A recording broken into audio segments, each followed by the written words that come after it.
صبر جميل والله المستعان على ما تصفون. نحمده ونصلي ونسلم على رسوله الكريم اما بعد فاعوذ بالله من الشيطان الرجيم من همزه ونفخه ونفسه قالوا ادع لنا ربك يبين لنا ما هي ان البقرة تشابه علينا وإنا إن شاء الله لمهتدون. قال إنه يقول إنها بقرة لا ذلول تثير الأرض ولا تسقي الحرث مسلمة لا شية فيها. قالوا الآن جئت بالحق فذبحوها وما كادوا يفعلون. قالوا کہا انہوں نے ادع لنا تو پکار ہمارے لیے ربا کا اپنے رب کو یبین لنا واضح کر دے ہمارے لیے ماہیہ وہ کیسی ہونی چاہیے.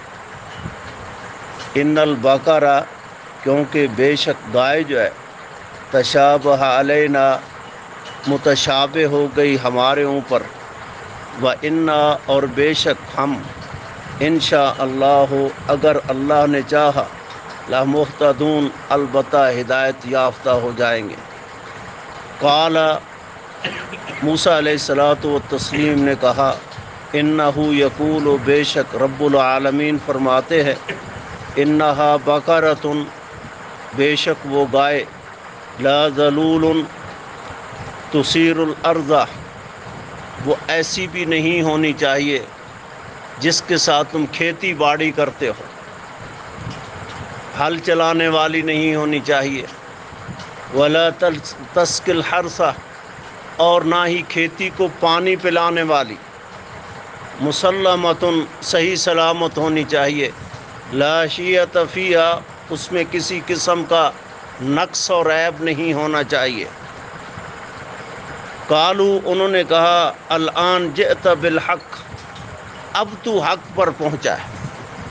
بنو اسرائیل نے موسیٰ علیہ السلام سے کہا اب تو نے صحیح بات کہی ہے. فذبحوها پس انہوں نے آخر کار گائے کو ذبح کر ڈالا. وما كادوا يفعلون حالانکہ وہ ایسا کرنے والے نہیں تھے. اللہ رب العزت نے جب بنو اسرائیل کو گائے ذبح کرنے کا حکم دیا انہوں نے جواباً 4 باتیں ذکر کی. پہلی بات کہ وہ گائے کس طرح کی ہونی چاہیے، اس کا رنگ کیسا ہونا چاہیے. اللہ رب العزت نے کہا اس کا رنگ تو زرد ہونا چاہیے. دوسرا سوال کہ وہ گائے کس عمر کی ہونی چاہیے. اللہ رب العزت نے کہا نہ وہ زیادہ بچی ہو چھوٹی ہو اور نہ زیادہ بوڑھی ہو بلکہ درمیانی قسم کی. تیسرا سوال انہوں نے یہ کیا کہ اس طرح کی گائے تو بے شمار ہیں، اب کس کا انتخاب کریں. پھر انہوں نے کہا تھوڑی سی مزید وضاحت کر دی جائے.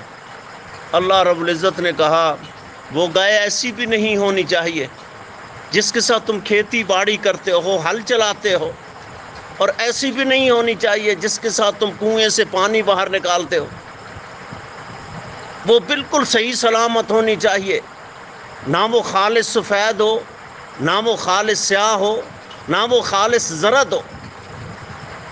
سرخ بھی نہیں ہونی چاہیے بلکہ زردی مائل رنگ اس کا ہونا چاہیے.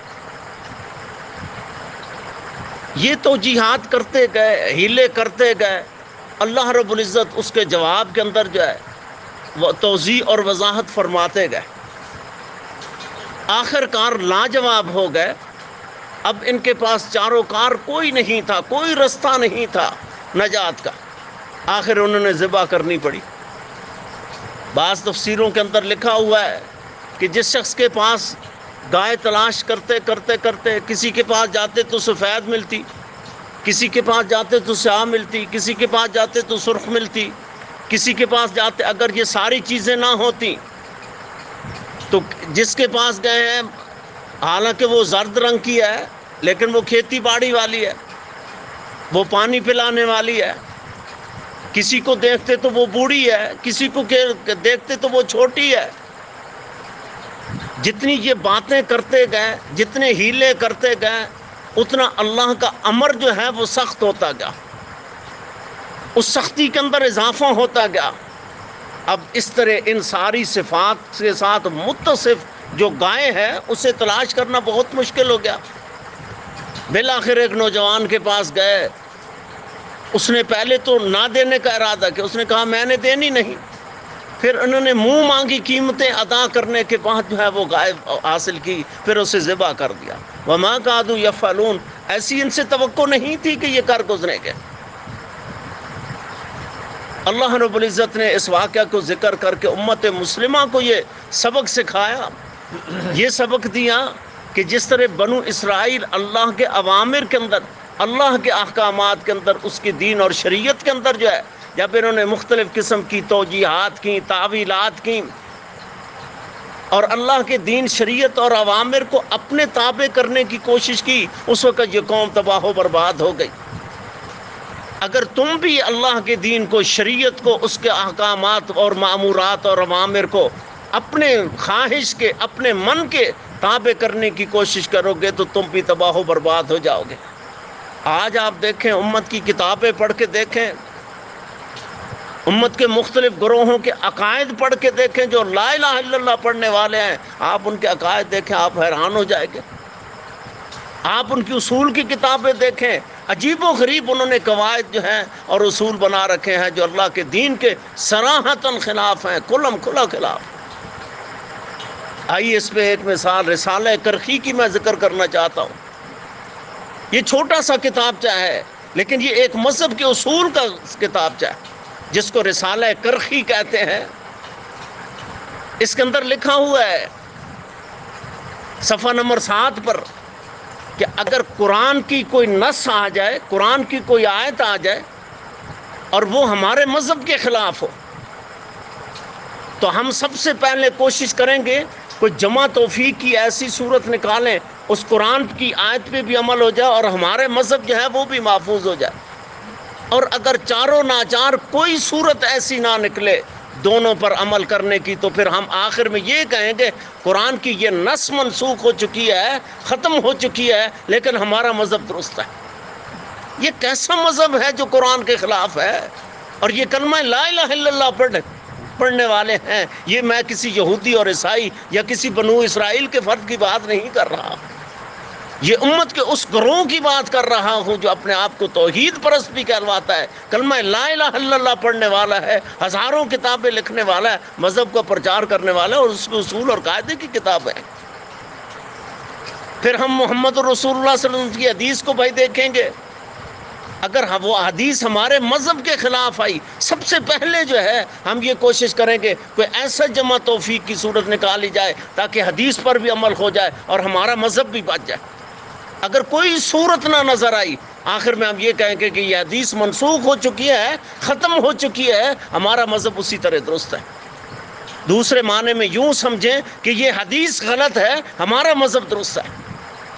صحابی کے اثر کو اسی طرح قول کو دیکھیں گے، اگر صحابی کی بات ہمارے مذہب کے خلاف ہے ہم یہ سمجھیں گے سب سے پہلے جمع توفیق کی صورت نکالیں گے تاکہ دونوں پہ عمل ہو۔ اگر کوئی صورت نہ ہو تو آخر میں یہ سمجھیں گے صحابی کی یہ بات غلط ہے، ہمارا مذہب پھر بھی درست ہے۔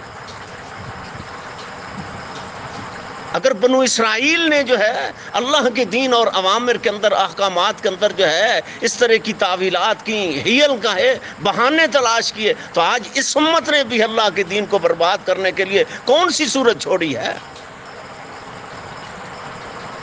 ان ہیلوں کے باطل کرنے کے لیے جو ہے، ان ہیلوں سے نجات کرنے کے لیے اور ان کی نقاب کشائی کے لیے جو ہے امام ابن بطہ رحمہ اللہ نے، یہ 3ری 4تھی صدی کا امام ہے جس نے ابطال الحیل کے نام سے ایک مستقل کتاب لکھ دی۔ صحیح بخاری کے اندر جو ہے امام بخاری رحمہ اللہ نے کتاب الحیل کے نام سے ایک مستقل کتاب لکھی۔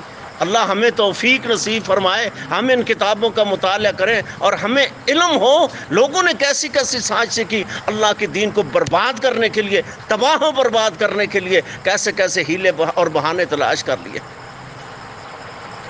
دیکھیے قرآن جو ہے یہ عالمگیر کتاب ہے، قیامت تک آنے والی نسلوں کے لیے جو ہے اللہ نے ہر مسئلے کا حل جو ہے اس کتاب اللہ کے اندر رکھا ہے، محمد الرسول اللہ صلی اللہ علیہ وسلم کی حدیث اور سنت کے اندر رکھا ہے۔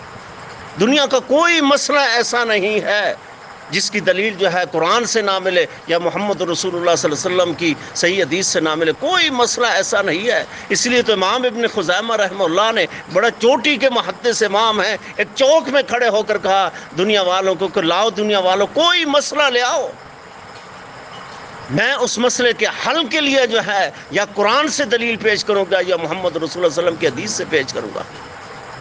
آج لوگ کہتے ہیں جی قرآن اور حدیث کے اندر تو نماز کی ایک رکعت کی پورے احکامات نہیں ہیں، اور یہ دعویٰ کرنے والا کون ہے؟ کلمہ لا الہ الا اللہ پڑھنے والا کلمہ گو، جو کہتا ہے نماز کی ایک رکعت جو ہے اس کا احکامات بھی قرآن اور حدیث کے اندر موجود نہیں ہے۔ اس کا معنی یہ ہے کہ نبی رحمت صلی اللہ علیہ وسلم نے جو نمازیں پڑھی تھی وہ نمازیں درست نہیں تھی، جو صحابہ نے پڑھی تھی وہ نمازیں درست نہیں تھی۔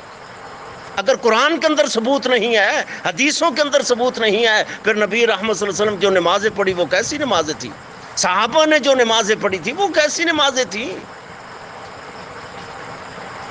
اس لیے انسان سوچتا نہیں ہے کہ میری یہ باتیں اور دعوے جو ہیں یہ کہاں سے کہاں تک چلے جائیں گے، یہ دائرہ کفر کے اندر انسان کو لے جاتے ہیں۔